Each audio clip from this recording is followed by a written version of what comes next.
туугандар, бүгүн 2025-жыл 21-декабрь şu 2025-жылдын 19-декабрынан бери тынбай жааган кардын көлөмү 1 метрден ашты толук айылында.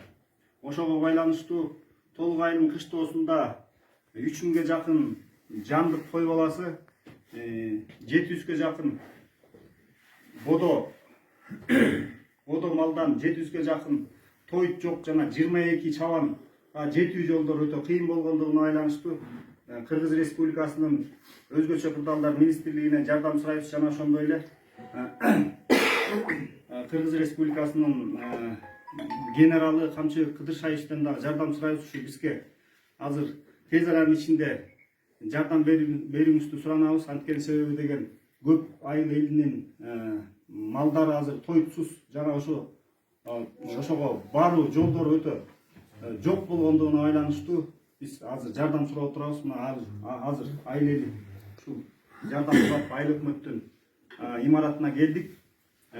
Айыл өкмөткө жана акимчилик иштерди кылып атат, бирок азыр ошо тез аранын ичинде жогору жактан да жардам болсо биз ушу маселеден, ушу кырдаалдан, өзгөчө кырдаалдан чыгып кетет элек. Туура. Түнкү саат 11'de келдик. Өкмөткө да рахмат. Ошондо кабыл алды. Эмне сөзүңүз бар, Дайыр эке? 3-4 күндөн бери карга тужап, кабакта малыбызга жетпей калдык да. Анан ушул бүгүн айыл өкмөткө чогулуп, анан мына кар капчыгайдын ичине жалаң суу каржап, жөө дагы аччанда өтүшкө эч мүмкүнчүлүк болбой калды. Вертолет керек болуп атты. Анан көлчүнүн башында жылкылары калды, тартманын ичинде уйлары калыптыр. Айтон талада көп эле малдар калып калды да, ошого жетпей турду. Анан кыштоодо жандык малды кайтарган балдар калды.